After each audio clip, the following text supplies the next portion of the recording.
Hello everyone, today I'm gonna show you how to make a snapshot in Minecraft Bedrock. And this is my original version, no copies were taken, oops. And I'm gonna showcase what it does, okay? Right here I have this watchtower that I'm gonna blow up with this fishing rod, which is actually a snapshot. Now as you can see, it obliterated that watchtower. Now I'm gonna show you how to make it in a new world.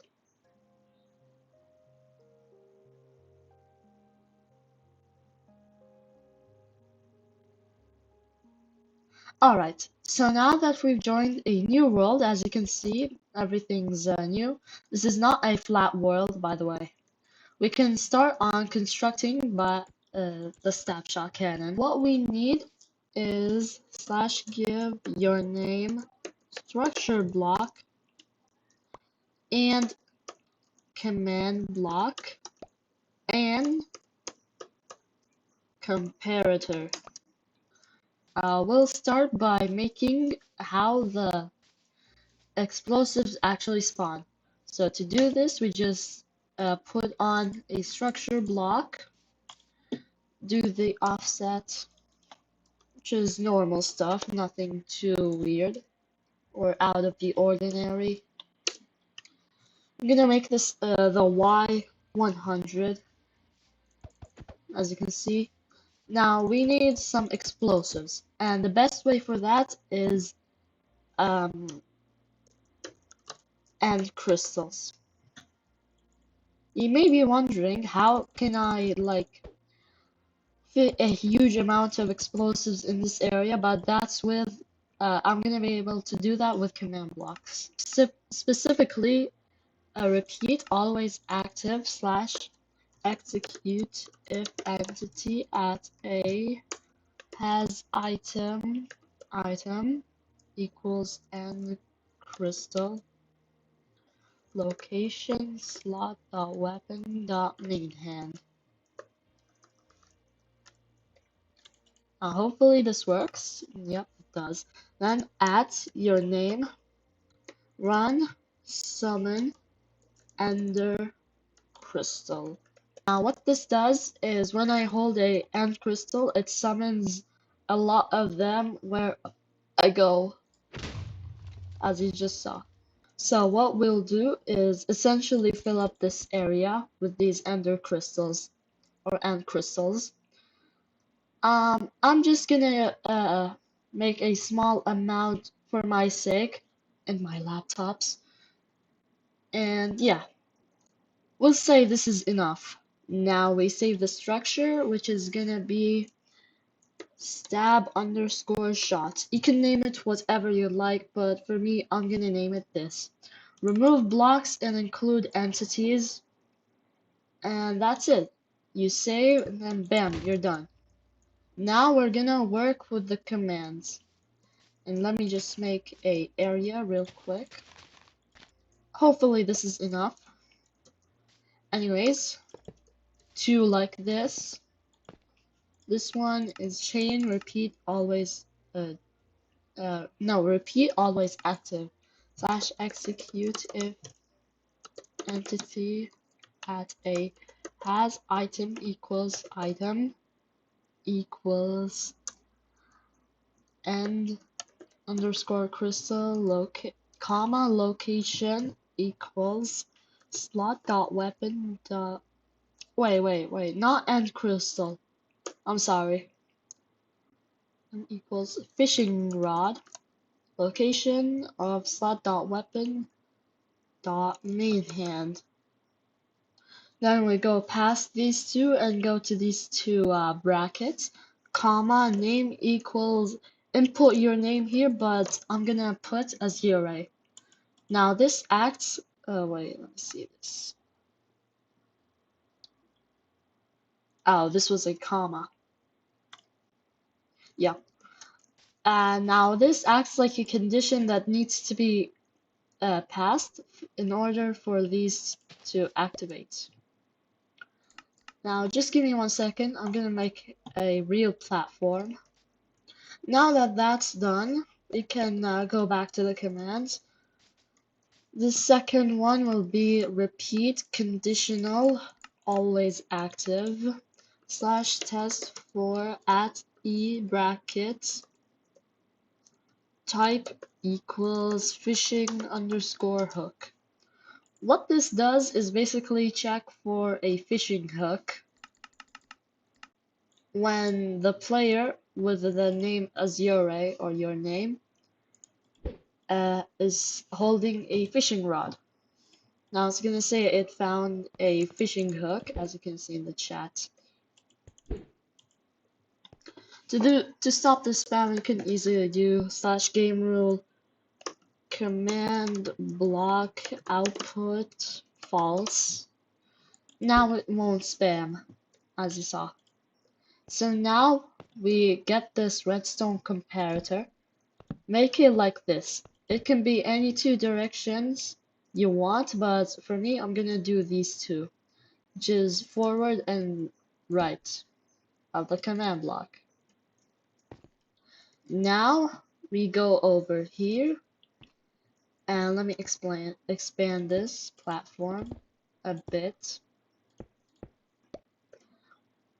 We put a impulse command block behind the comparator, which is gonna be unconditional needs redstone slash execute at your name at nearest entity, which is at n brackets type equals fishing hook run structure load input your structure name here, but for me I'm gonna name it stab underscore shot, then tilde 0 underscore degrees none true false. What this basically does is summon the structure at the fishing rod, as you just saw.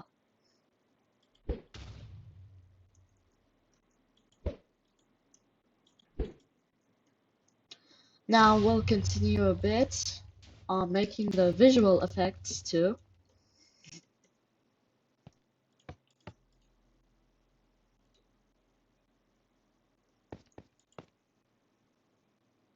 What is this? I think it was like broken. Anyways, 3 command blocks this direction. This is gonna be impulse unconditional needs redstone slash play sound random dot break. Put your name here, but I'm gonna name it Azure, right? So that when we do this, it's gonna play the sound. And these two are gonna be chains and conditional, always active.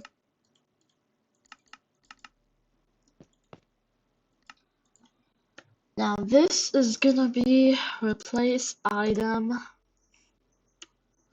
entity Azure slots dot weapon dot main hand 0 air. So this basically just removes the fishing rod once you attack with it to basically act like the fishing rod broke. And here we're gonna do slash execute at Azure. Your name is gonna be here at n brackets type fishing underscore hook. Then as at alright. We don't need this third as n.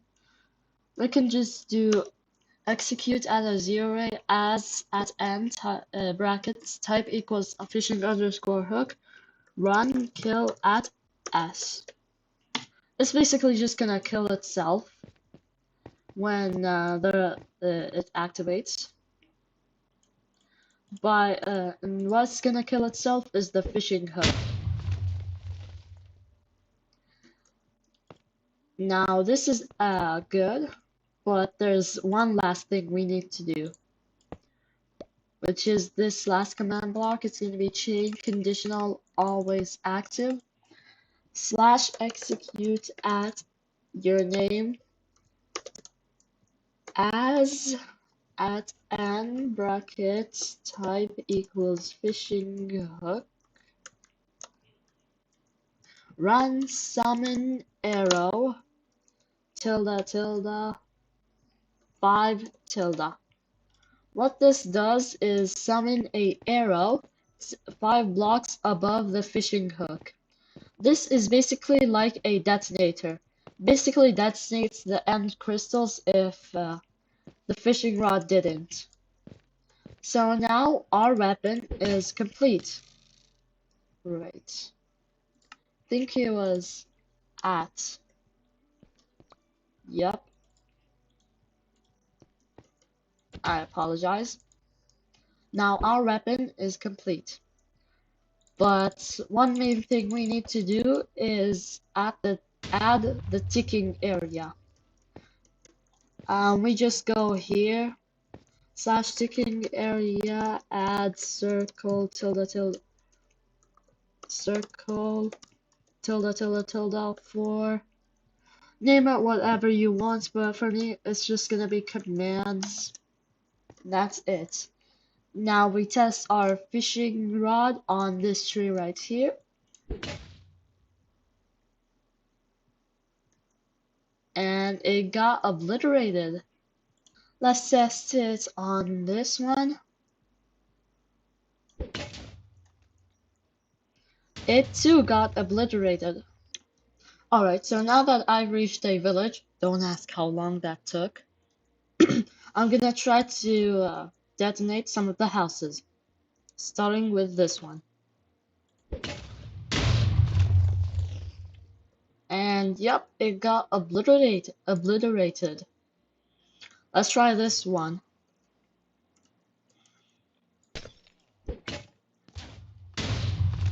Yep, that too. Let's try it on the iron golem though. And yep, he died. Alright. RIP Iron Golem. Anyways, so that's the tutorial. I hope you enjoyed this video. And yeah, feel free to comment your experience with it. And thanks for watching. Bye.